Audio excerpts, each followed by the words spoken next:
possessed you to go running off into the paddock like that? The Marine. How do you mean? He's a Marine. I'll take care of him.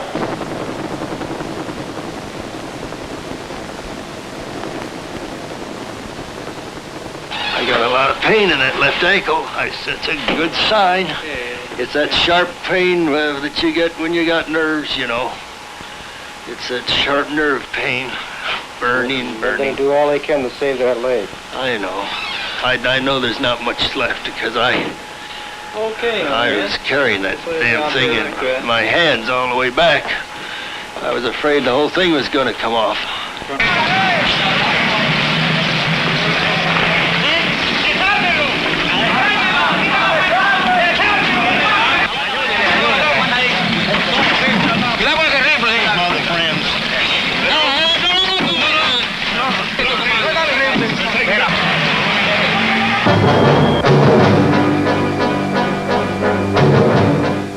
For these Marines, 1965 was a year like no other in history. For the first time, Fleet Marine forces were committed to combat in both hemispheres at once.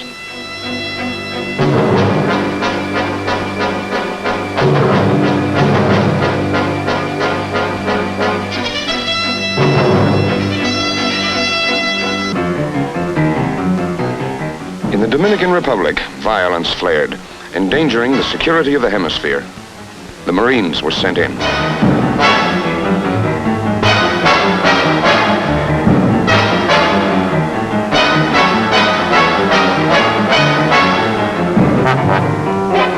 And in Vietnam, growing communist aggression was answered with the commitment of battle-ready Marines from the Pacific Fleet.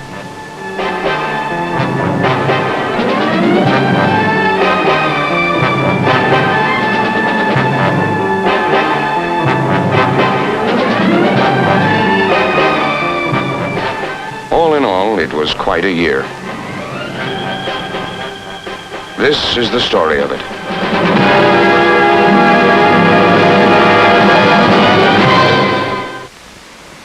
The Caribbean in April.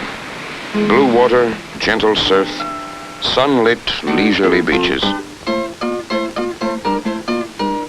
Warmth and laughter and fun. But in April of 1965, the Dominican Republic becomes a scene of violence, unrest, and angry upheaval, endangering the security of the hemisphere. It is a threat which is immediately recognized. The American nation cannot, must not, and will not permit the establishment of another communist government in the Western Hemisphere.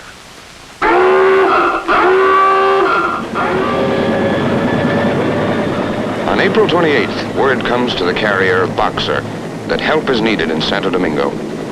In moments, Marines of a ready battalion on station in the Caribbean are airborne.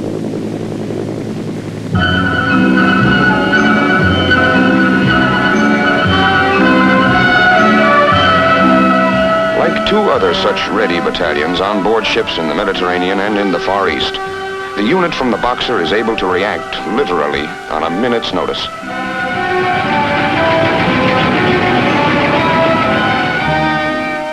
"20 minutes after the call for help is received, a spearhead platoon with full combat gear is on the ground in the Dominican Republic.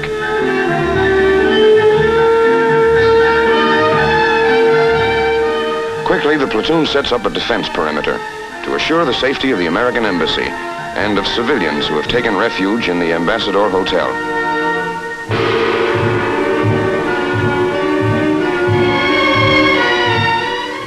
Immediately, United States citizens are evacuated from the danger area.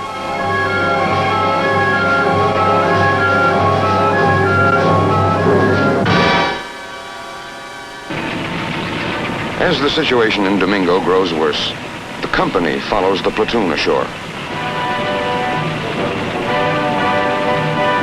And the company is soon joined by the rest of the battalion.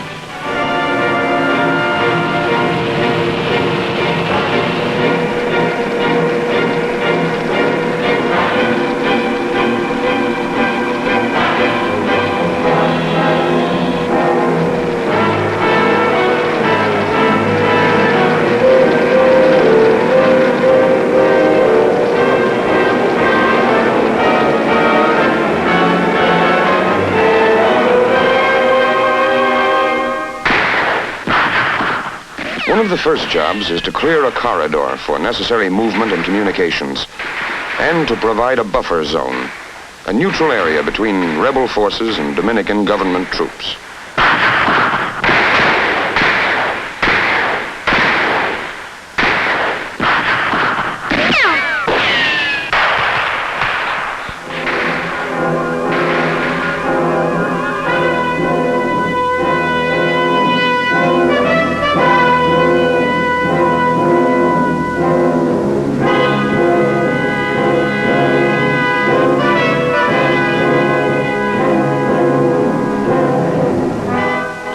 Within the neutral corridor, once it is established, the situation becomes fairly stable.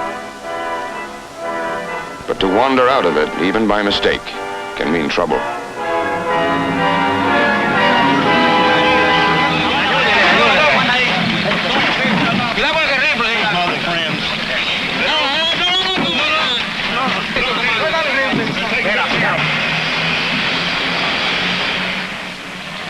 Of 4 Marines whose Jeep wandered out of the corridor, 2 are on their way to medical aid. The other 2 are in less friendly hands. But an angry Marine who's just seen a couple of his buddies hurt does not make the most cooperative prisoner. They claim by the radio they took the wrong way, but they were 7 blocks away from the international line. They were on the way to the airport 7 blocks away from the line. We made a wrong turn. We got up halfway up the street. Your people started shooting at us. You hit one of our men. You almost destroyed one of our vehicles. We will treat you as a prisoner and we'll give you all the guarantee, but you better take it easy. Don't be so arrogant. We will not tolerate it. You come to the United States. You can tell your way around just like that? You see. We have already ordered our radio to announce that we are sorry that by carelessness from the American forces, this situation has taken place where innocent where lives are being lost from their side and from our side, and that we hope that they keep their line to avoid trouble. Snipers are a constant problem, but Marines manage to keep their sense of humor. There was this one guy, he couldn't hit anything. Every afternoon he'd fire a few rounds down our way, and, we'd stay in cover more or less, but he never came close to anybody. We let him alone. I mean, if we cleaned him out, they might have put somebody in there who could shoot.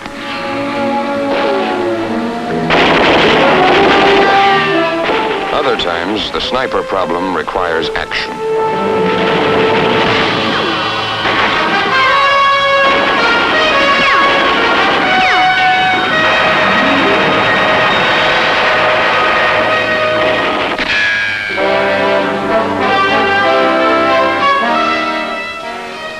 As things settle down, the job becomes one of maintaining security.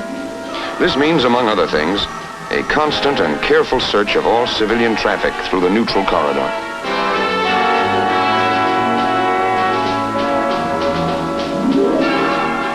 No hiding place is overlooked which might conceal weapons, the means of renewing violence in the corridor.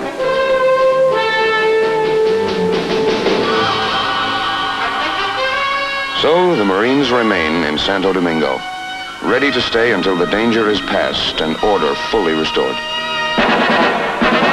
Lieutenant Kelly, you start infiltrating your people down. Start infiltrating your people down. Your big man here in front of me now.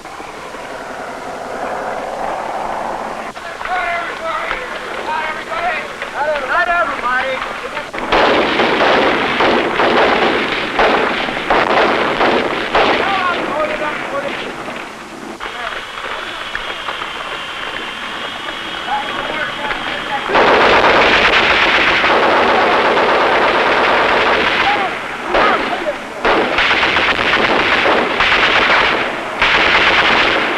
Whoever's firing this machine gun. Golf 1, Golf 1, this is Golf 6, over. I want more. That was good. He put it right in. I want more over there. Vietnam. A wounded Marine is rescued under heavy enemy fire. His buddy is questioned. Whatever possessed you to go running off into the paddy like that? He's a Marine. How do you mean? He's a Marine. I'll take care of him. Get the big down here ready to fire. They're bringing those big. Did you carry a weapon with you? I get the Took my 45. ready to fire. Weren't you scared? A little bit after I got out there. Combat is never easy, but in Vietnam it is especially hard. One big reason, the terrain. Rice paddies with mud boot-top deep or worse. Streams crisscrossing the paddies and valleys.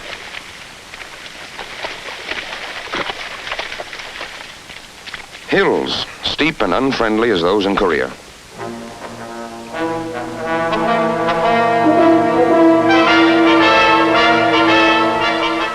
Desert-like areas where temperatures hit 130 in the shade, and there isn't any shade. And tropic jungle, hot, steaming, hostile as any the Marines faced in the Pacific during World War II. A prime answer to the near impassability of Vietnamese terrain is the helicopter. Beneath the staccato slap of rotor blades, Marines can move swiftly to wherever the Viet Cong are reported and arrive fresh and ready to function.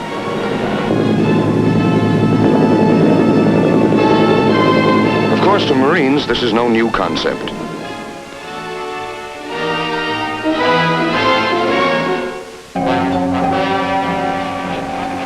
It was in the early 1950s that for the first time, a copter assault was used to take ground in a combat zone. The place, a hilltop in Korea. Combat troops were landed.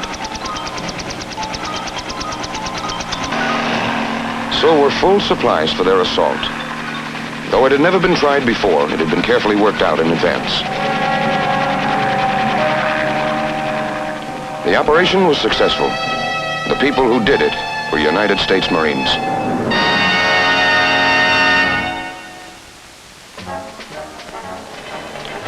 At Chu Lai in the mid-1960s, Navy Seabees clear the way for another Marine Corps innovation, which sees its first combat use in Vietnam. The Expeditionary Landing Field, it's called. ELF for short. Every element is air transportable, including the preformed sections of lightweight metal, which interlock to form a smooth, all-weather landing surface. Once again, the Seabees make the difficult look easy. They put down 8,000 feet of runway and set up the accessory gear. Lightweight landing control console. Carrier-type landing lights. Arresting gear. Air portable control tower. The Seabees have, in fact, taken a carrier deck and moved it ashore.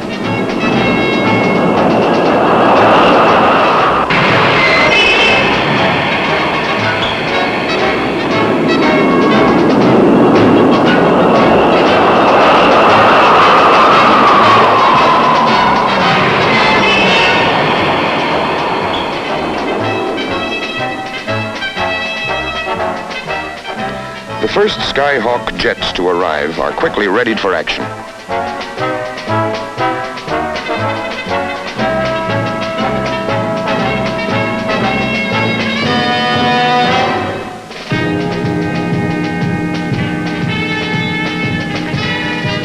Just 4 hours after the first jets land, they are taking off again to fly their first mission in close support of ground troops in the field.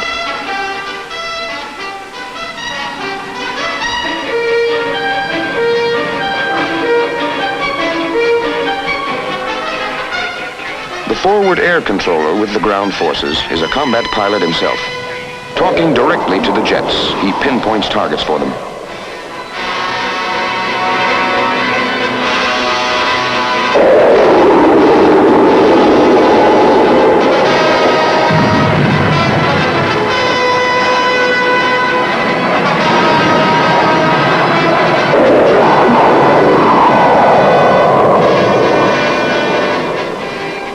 The result of this direct voice link with airborne jets is this: an absolute minimum of delay between the time ground troops need air support and the time they get it, laid in close.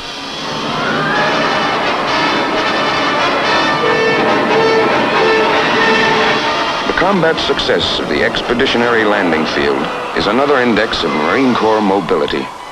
In a matter of days, the landing strip, control tower, arresting gear, the whole works, could be taken apart and airlifted to another location. For now, however, it's working just fine here at Chu Lai. Elsewhere, on high ground above the huge air base at Da Nang, Marines man the deadly Hawk anti-aircraft missiles. Enemy air has not yet been a problem in Vietnam, but should it come, the Hawks are waiting.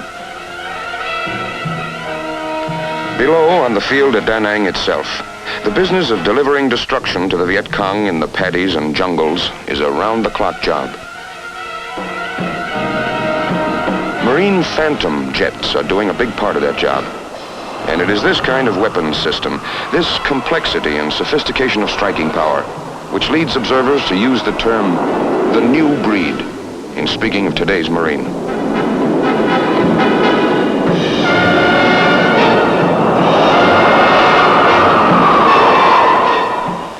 The Phantom can break the sound barrier while climbing out from takeoff and move into action at better than twice the speed of sound.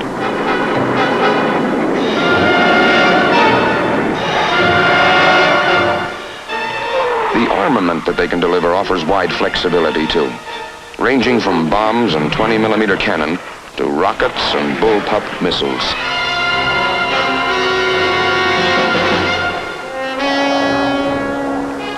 The flame and shrapnel of the Marine jets is not delivered casually. The necessity to be sure of targets, minimize danger for the innocent, is always agonizingly present.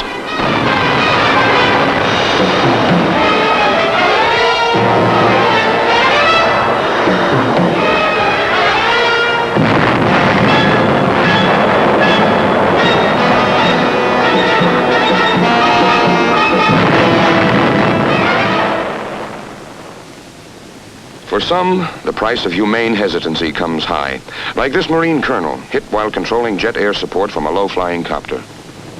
I got a lot of pain in that left ankle. That's a good sign. It's that sharp pain that you get when you got nerves, you know. It's that sharp nerve pain. Burning. They're going to do all they can to save that leg. I know. I know there's not much left because I was carrying that damn thing in my hands all the way back. I was afraid the whole thing was going to come off. I said, hell, they can't be right around in here. So I didn't call bombs and nape in on these people. But that's where they were. I'm sure now that that's where they were. God damn it, I hate to put nape and on these women and children. I just didn't do it. I just said they can't be there. Well, we held the planes. We held the fixed-winged up. We held them up there. Just figured we'd call them if we need them. As far as I know, I'm the first to hit, and I flew down at 100, 200 feet over this village, this hamlet area. I thought I saw some people in a hole, and I just hung around there too long, and I was too low. But I was way back out over the friendly troops that we'd landed. I was over those troops when we caught this round. There was no indication that we'd been fired at until then.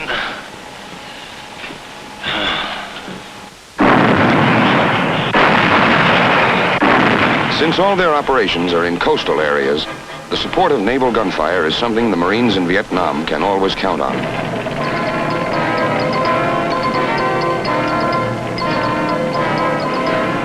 During 1965, Marine forces launch a number of large-scale offensive operations. Names like Operation Starlight, Harvest Moon, and Piranha are written into history. In such operations as these, the young Marines of the new breed engage the Viet Cong guerrillas and take on North Vietnamese regulars as well, in numbers up to regimental strength and greater. Using all the advanced weaponry and mobility at their command, the Marines seek out the enemy, and wherever they find him, they beat him decisively. Not just tactical defeat, disaster. Virtual elimination of organized combat capability is the way the official reports put it.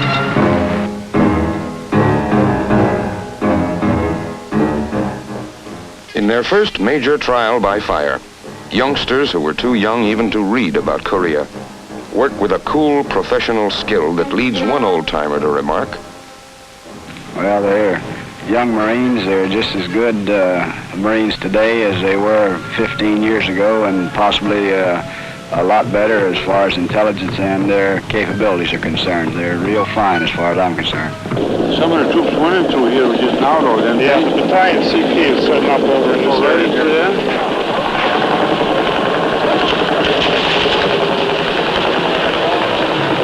So here, we got a 360 here, and we're pulling out just as soon as we get underway.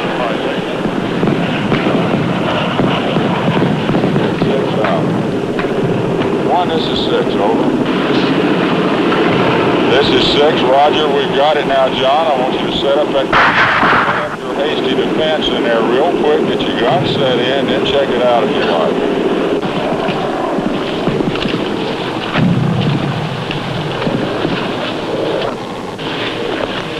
Okay, we're gonna put it down there, Manny. Okay, throw me on my left side. Seeing some punch. All right. Stay like so. Jerry, Manny? is it paying a lot, Manny? Give us Charlie Morgan. Need some help over here. I'll give you a hand.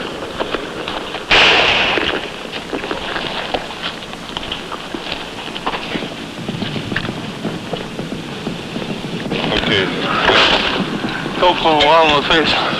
You don't want any more water on your face? Take it easy, man. Okay. Your leg down. Just go back. All the way up, Jerry.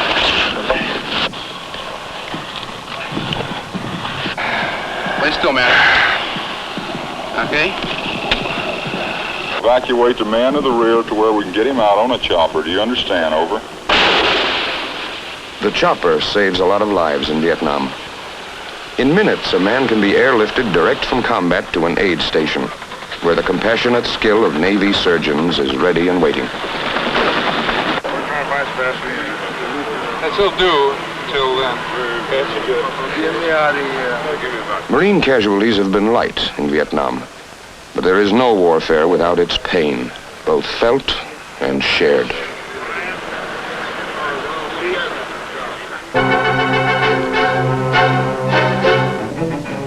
Marines in Vietnam learn fast to take nothing at face value. Far too often, beneath the outer appearance of a harmless civilian, there is the familiar black garb of the Viet Cong guerrilla.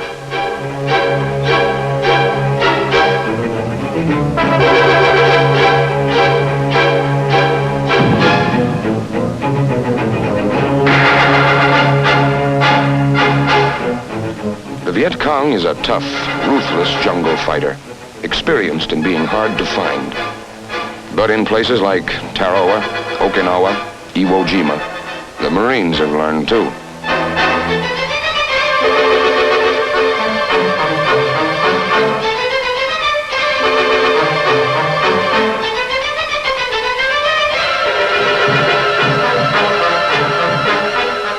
Without their weapons, they look so insignificant. But the VC is hard. His thin, wiry body can take great physical hardship, and his mind will not shrink from burying a village chief alive or executing all village elders, if it might further his aims.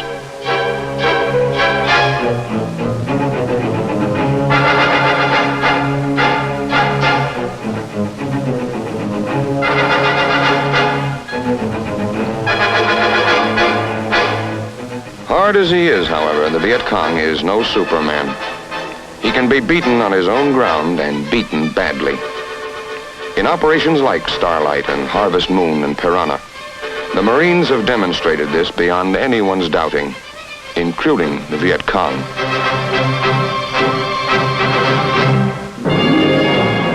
The Viet Cong are not the only problem. In dark little villages, the same ones the Viet Cong have hidden in and operated from, Marines find the people they have come to help. People who have lived for too long in fear.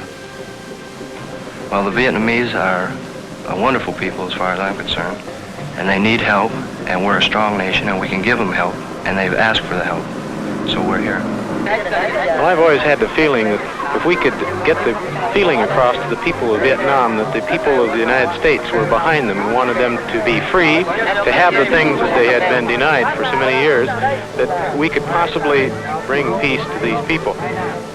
10 years from now, these people are going to forget the bullets and the shot and the shells and everything else, but they're going to remember this if they don't remember anything else. And I think if we're going to win this war, that we're going to do it here before we'll do it on the battlefield. That's the only way we can win it. People who live out in the rice country, their standard of living is very low by our standards. They have very few comforts. They live from rice crop to rice crop.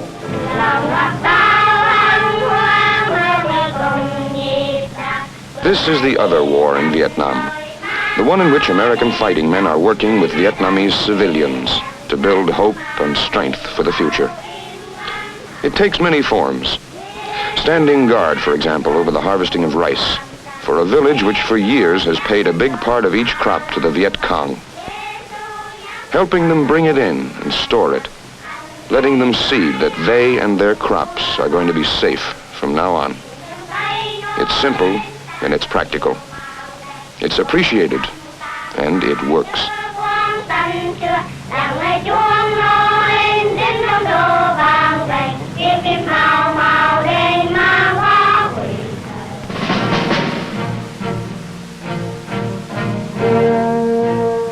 In another village, Navy doctors and corpsmen serving with the Marine Corps will be found helping the people fight a war against sickness.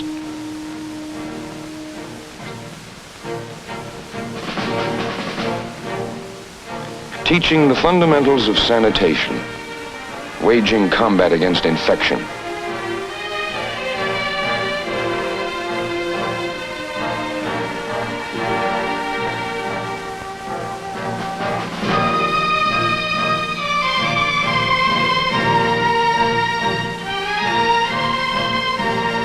Bringing smiles to faces that for too long have reflected only fear and despair. We was out in the village below us here giving out Christmas things that people from the States sent over, and we want to let everyone know back home that the kids they really need a lot, and believe me, they really enjoy everything they get.